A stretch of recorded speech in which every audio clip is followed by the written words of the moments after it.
Bismillahirrahmanirrahim. Assalamualaikum warahmatullahi wabarakatuh. Saya Indah Nebriliana dengan NIM 19591103 lokal PGMI 5D. Kurikulum IPA, IPS, Matematika, Bahasa Indonesia, dan PKN di MI atau SD. Nah, yang pertama kurikulum IPA. Menurut KBK Pendidikan Sains IPA secara eksplisit berupa mata pelajaran mulai diajarkan pada jenjang kelas tinggi. Sedangkan di kelas rendah mata pelajaran IPA diintegrasikan bersama mata pelajaran yang lainnya. Dalam KTSP ditegaskan sains atau IPA sebagai cara mencari tahu tentang alam secara sistematis dan bukan hanya kumpulan pengetahuan berupa fakta-fakta, konsep-konsep, prinsip-prinsip saja, tetapi juga merupakan suatu proses penemuan.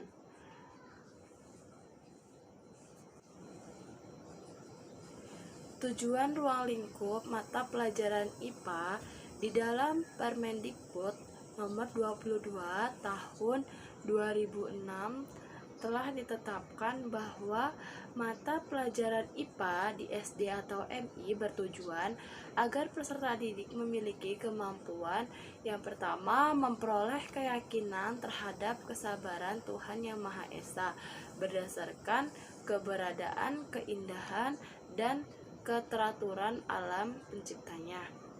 Selanjutnya yang kedua yaitu mengembangkan pengetahuan dan pemahaman konsep-konsep IPA yang bermanfaat dan dapat diterapkan dalam kehidupannya sehari-hari.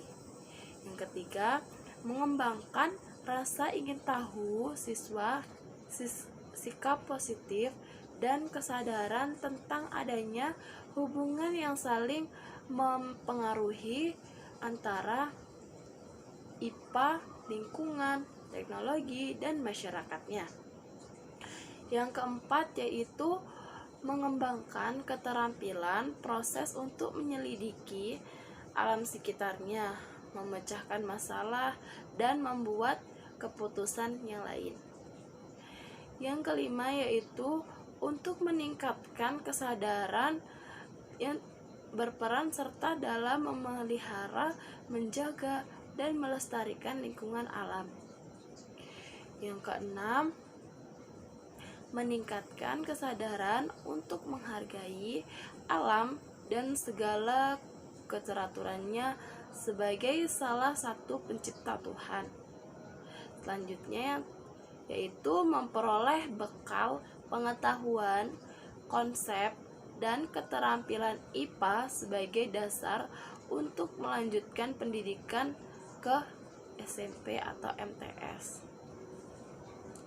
Selanjutnya, kurikulum ilmu pengetahuan sosial atau kurikulum IPS Sekolah Dasar tahun 2006 yang ditetapkan berdasarkan keputusan Menteri Pendidikan Nasional RI mempunyai karakteristik tersendiri karena kurikulum IPS yang mulai berlaku tahun 2006 itu tidak menganut istilah pokok bahasan, namun cukup simpel yakni standar kompetensi dan kompetensi dasar. Hal ini jauh lebih sederhana dibandingkan dengan kurikulum sebelumnya dan jam pelajaran relatif lebih sedikit per minggunya. Lalu, tujuan kurikulum ilmu pengetahuan sosial ini yang pertama itu mengajarkan konsep-konsep dasar sosiologi, geografi, ekonomi, sejarah, dan kewarganegaraan, pedagogis, dan psikologis. Lalu, mengembangkan kemampuan berpikir kritis dan kreatif, inquiry, memecahkan masalah, dan keterampilannya sosial.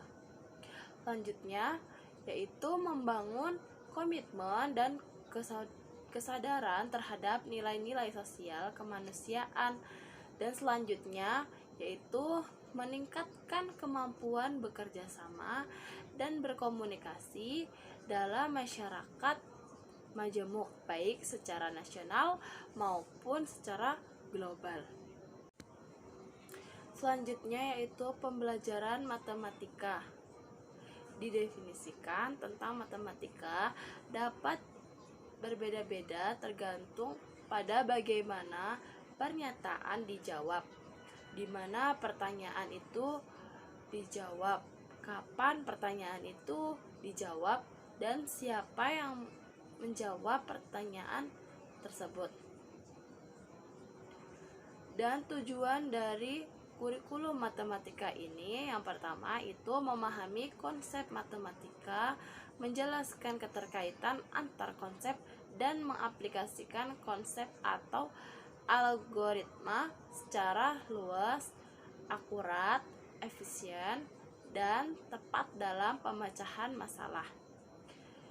Selanjutnya yaitu menggunakan penalaran pada pola dan sifat, melakukan manipulasi matematika dalam membuat generalisasi, menyusun bukti, atau menjelaskan gagasan dan pertanyaan matematika. Dan selanjutnya memecahkan masalah yang meliputi kemampuan memahami masalah, merancang model matematika, menyelesaikan model, dan menafsirkan solusi yang diperoleh. Selanjutnya yang keempat, mengkonsumsikan gagasan dan simbol, tabel, diagram, dan media lain untuk memperjelas keadaan atau masalahnya. Dan yang selanjutnya itu ada pengertian kurikulum bahasa Indonesia.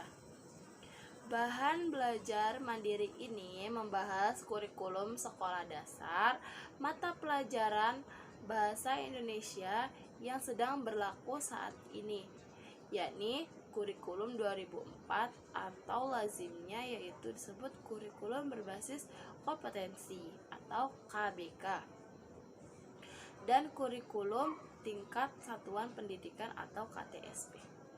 Kurikulum di atas itu menekankan pada ketercapaian kompetensi siswa baik secara individual maupun klasikal, dan yang kedua berorientasi pada hasil belajar dan keberagaman. Yang ketiga menyampaikan dalam pembelajaran menggunakan pendekatan dan metode yang bervariasi.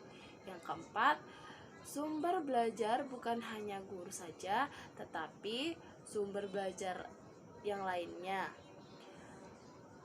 yang memenuhi unsur edukatif.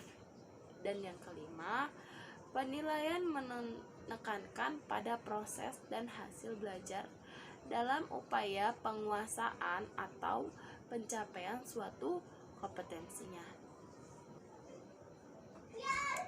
Dan yang terakhir itu ada kurikulum PKN.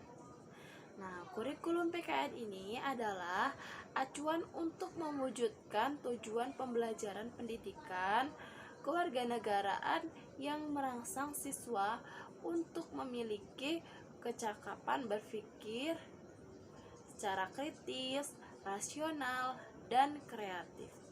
Di samping itu, untuk meningkatkan partisipasi aktif dan rasa bertanggung jawab, serta membiasakan bertindak cerdas dalam kegiatan masyarakat dalam menanggapi isu-isu kewarganegaraan.